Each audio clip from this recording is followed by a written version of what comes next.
Greetings, viewers. Today we are sitting with Prachi Priyanka, ma'am, a professor of English from Sharda University.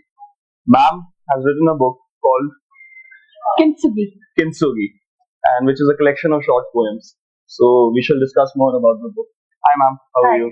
Ma'am, what inspired you to write this book?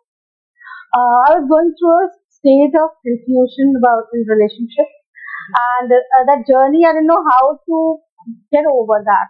So I just try to channelize my brokenness or those confusions into words, into these poems, and somehow helped me to cope up with the kind of negativity Right. or whatever emotions turmoil I was going through.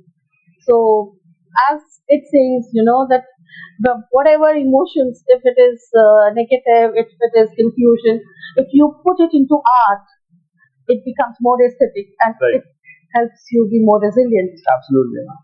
So Kintsugi, ma'am, that is a Japanese word, if I'm not wrong? Yeah, that's Okay. true. What does that mean, ma'am, for our viewers? So, it's a Japanese term and it celebrates brokenness.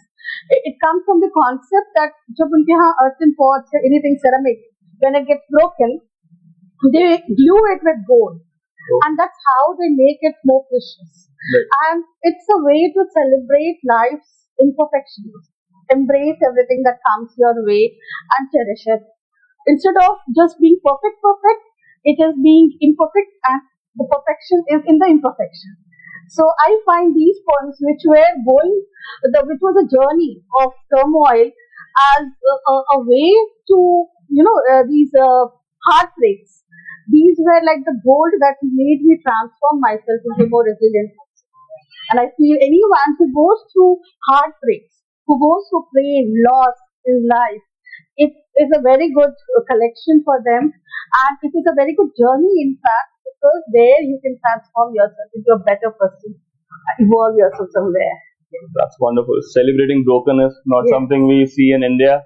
And we have a lot of heartbreaks in Delhi University itself. So I'm pretty sure our readers will be interested in your book. Yeah.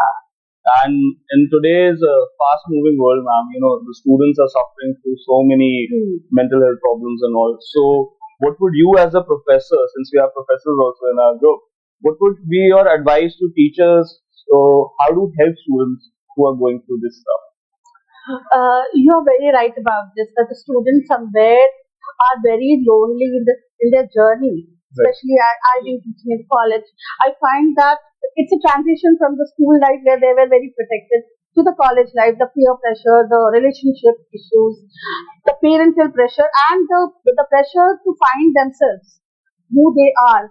This entire thing somewhere is very traumatic for them, and they feel very lonely. In that, as faculty, as parents, we can be just friends in the real term, friends where we let them open up before us. We do not decide what they should do and not do, but just inform them about things and let them choose. And it is a very difficult step to take a step back and let them do this.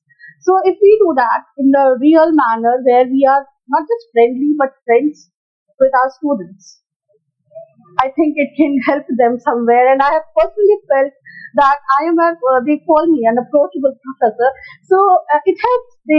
If a student is not studying, the issue is somewhere else. Right. So if I reach out to that issue, कि कहाँ heartbreak हुआ है, I suggest अच्छा heartbreak हुआ है, go and watch Friends का पूरा series. You'll be all right. So what happens? They can gradually connect, and then Right. I can push them towards studies. So Absolutely. that helps. Yeah. That's not something you get to hear from a professor quite often. Yeah, but we should. I think we should be like this Absolutely, more. ma'am. Absolutely. Thank you so much for this interview with BHC India, ma'am. Thank you. And we hope the best for your book launch. Like, we have to book.